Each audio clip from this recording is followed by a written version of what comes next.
We are broadcasting live from just outside our Auckland Park studios right here at the SABC. Of course, this is a very special day that we are bringing you today.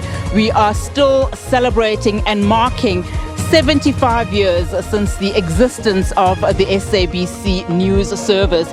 So whilst the SABC was promulgated by Parliament in 1936, today in 1950 was the first news bulletin that was compiled by SABC staff. So it really is a special day. And of course, we are taking you down memory lane. We're bringing you all the stories from our former staff. And who better to tell those stories? I'm Onati Pakyashe, and as I've said, we're coming to you live from our Auckland Park studios. I now have a veteran journalist. He needs essentially no introduction, Mr. Lehana Tsotetsi. Thank you so much, sir, for your time. I mean, what an amazing, amazing day and an amazing moment. You've been retired now for the past 6 years, and of course, you've spent 39 years at the SABC. Talk us through those days in the 1980s. What you're seeing now, I'm sure, is very different from what you experienced back then in the 1980s. A very good afternoon to you. Good afternoon, and welcome to the viewers. I must say, during those days, it was a bit hectic. I joined SABC around 1980. Yeah. And at that time, I was at the library, the record library, Soto Record Library. So during that time, SABC was, SABC that's run by whites, and you had a black section.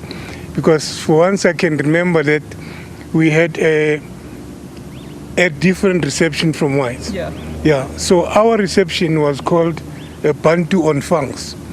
So we had a white guy there. His name, they used to call him Bantu Man. Yeah. He used to search us to see if we didn't steal LPs or whatever, and because he was guarding the place there. And then the lifts, there were lifts for whites and lifts for blacks, and the restaurant, we were not allowed to come to the white restaurant. We're using our own black restaurant. That was a hectic time, but it went on, and then things changed. As we now joined TV 2 and 3 when they started, because they were post-advertised, and then we went to join TV 2 and 3, and then we went for sort of a broadcasting school, where we were taught how to do interviews, how to write stories, and you'd come into the newsroom, and the newsroom would be filled with the noise of typewriters, and shouting, "Can you pass me a T-Pex?" And that was the type of scene that you'd get in the newsroom. I mean, one of the things that, of course, we have been broadcasting is also how, when we look at the evolution of the SABC, that also the technology has changed remarkably. Just talk us through some of the challenges in terms of technology. You were, of course, using different cameras, different mics, and also the auto cue wasn't really there. It wasn't something that was used and used to. I mean, just walk us through how difficult it was to produce those news. It was difficult, especially when working in a foreign country. At the time, we used to have what we called a toko box.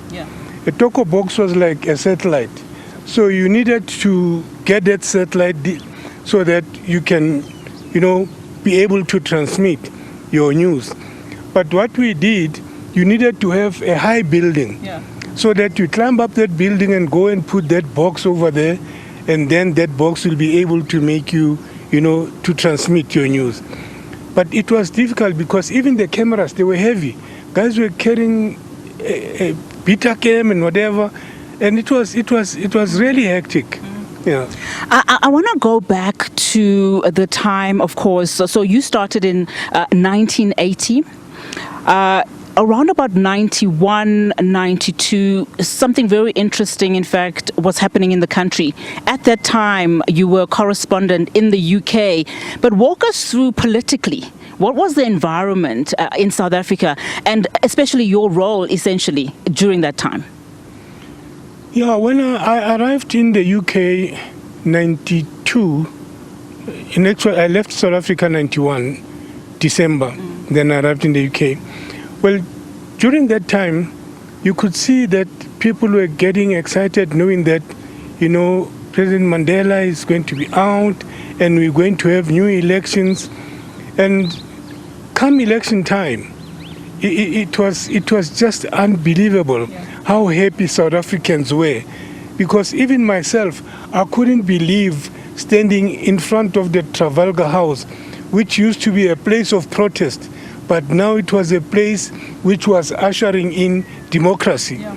And, people were happy, people were excited. The mood, I remember even for Huddleston saying that it's the first time that he walks into the embassy. After such a long time, he has never been into the South African embassy. So it was exciting. Yeah. People were just excited.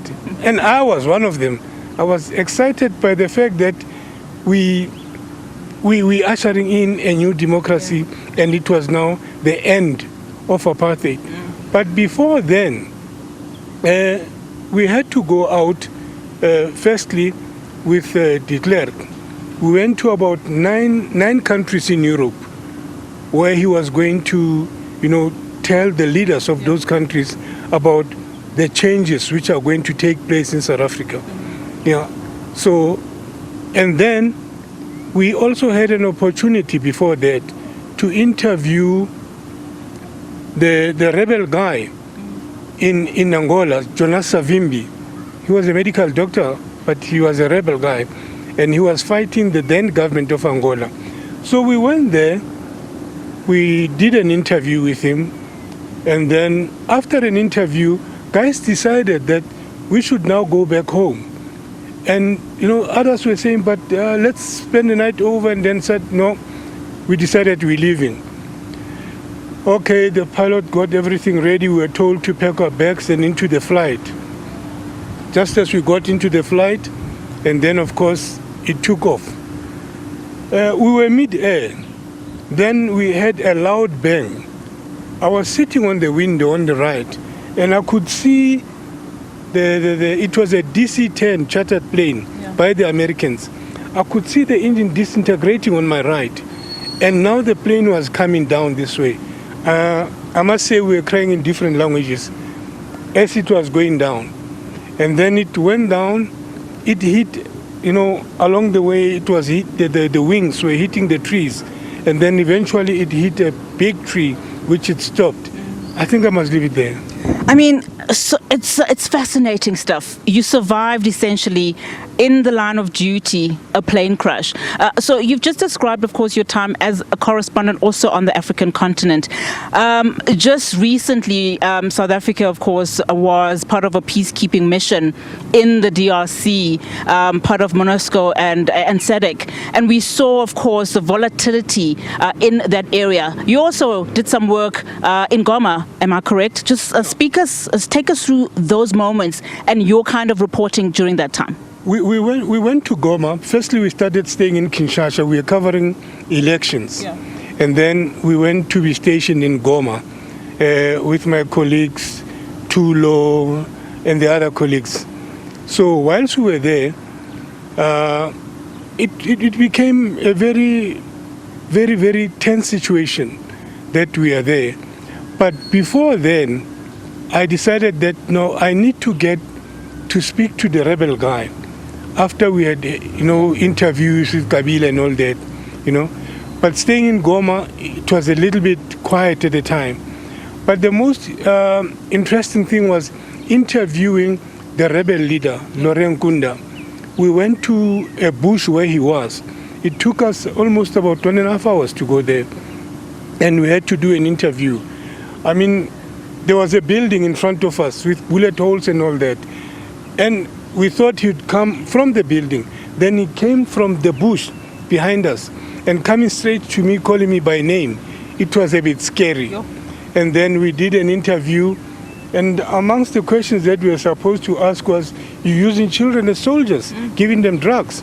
And, you ask yourself, Reda, whether you ask this question or not, it don't make a difference of what he intends to do. So you just ask anything.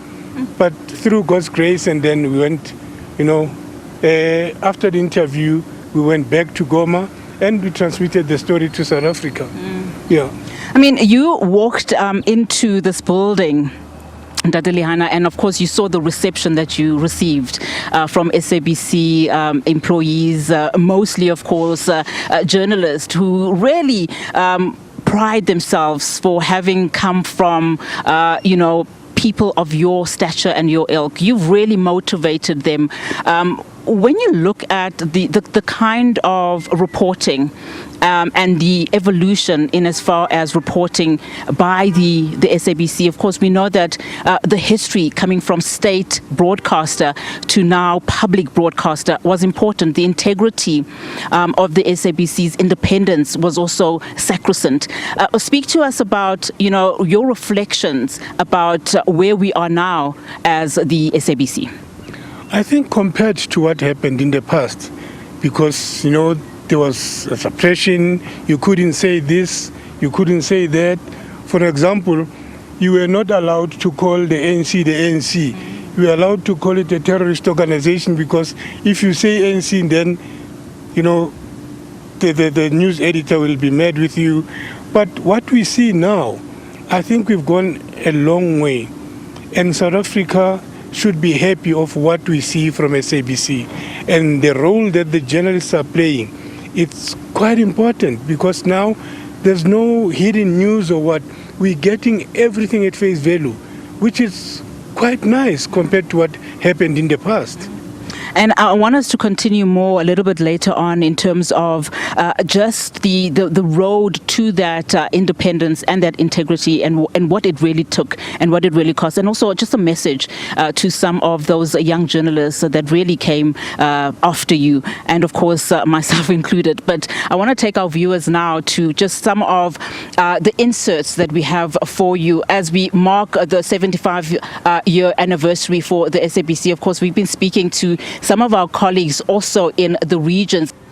Well, as we continue our conversation, of course, just reflecting back on the 75-year anniversary of the SABC, we continue to have these rich conversations with former journalists, veteran journalists. We are still in conversation with Lehana Tsotetsi, who is with me this afternoon. Lehana, of course, we were continuing to speak about just your reflections about your time as a journalist here at the SABC. You spent 39 years. I know you have some rich stories that you can tell, stories that our public and our viewers don't necessarily get to see. You were telling us about just outside of this broadcast about having to travel 4 days in Burundi. Speak to us about just some of those anecdotes and some of those engagements you had with your fellow colleagues, but also just with the public at the time. Well, let me start by telling you about this one that we have to go to Angola. We're actually covering the Quito Carnival, the route in which the war took place. This was a war between the MPLA and the South African government, the regime of the time. So that time, the MPLA was being assisted by the Cubans in order to defeat the South African government. So it took us almost 3 to 4 days because we were driving through all the scenery of where the war happened. I remember talking to my friend and colleague, camera person, Herbert Memela, saying, Herbert, hey, I'm hungry now. Because even the bread that we're eating was almost finished. But then we went on, we did a story, and we came back. And I remember coming back, we had to sleep over again in Sorowen, Botswana. And whilst we were in the room, Herbert was busy setting up the satellite in order to transmit the story to South Africa. And the lightning struck through the room. It went through past Herbert, and I dived onto the bed, and it went through the other door. I remember Herbert even laughing at me, saying to me, if some of the coaches had seen you dive like that, they must have bought you as a goalkeeper. I said, Herbert, don't say that. And of course, it was interesting working in Burundi, because even the talks in Burundi, we kept on going there many a times. But there was this day when we were supposed to again to send the story to South Africa. But there was no sophisticated equipment like we see today. We had a thing called Toko box. It was a box, very big. And then you had to put it on top of a building in order to be able to transmit your material. Yeah. Whilst we were busy putting that, and a bullet went past, it hit the wall. And I remember Ronnie was saying to me, "No, Tate Lehana, we have to go." I said, "But we can't, we have to work." And those are some of the things that we had to go through. Yeah. But at the end of the day, we made sure that we deliver what we had gone out to do, irrespective of some governments restricting us, that we should not go to such places. We'd ask people and go to those places and do those stories. And I mean, we laugh about it now, but that was a scary moment for you. I mean, talk us through, as we wrap our conversation, how important it is for the storyteller, for the reporter that goes out on the field, to tell those true stories of, just the freedoms that we are enjoying that other nations are not necessarily enjoying today as South Africa, but how important it is for a journalist to continue to tell those rich stories. I think it's very important for a journalist not to exaggerate. And you should make sure that the story that you're talking about and the sources that you have are reliable sources, not hearsays, because that can land you into trouble. You might report things which are not there. So make sure that you have all the facts and you are not going to buy any position that you favor this or this. Make sure that your story goes out factually as it is, and there's no addition of what you think could have happened. You report what you see or what you saw and what is happening. And I mean, we're wrapping up our conversation now, but a lot of people asking you, what are you doing now? Are you coming back to the SABC? So you've been retired now for 6 years. What are you doing with your days? Well, for now, I'm at home, enjoying being at home with the family and spending most of the time going to the gym, running, and coming back, watch TV, read books. And, it's nice to find yourself in a family which you spend most of the time not being with, because you'd be at home on a Friday, Saturday you have to leave, you're back on Tuesday. But now that I'm home, I'll think as time goes on, what else to do. A happy anniversary for SABC. I wish SABC all of the best. I wish SABC that they can continue giving us the good news that they are doing. And I wish all the journalists who are there to do their work properly, and all the experienced journalists to make sure that they leave a legacy. They teach the younger generation, so that when you guys are not there, these children can take over and run with a baton.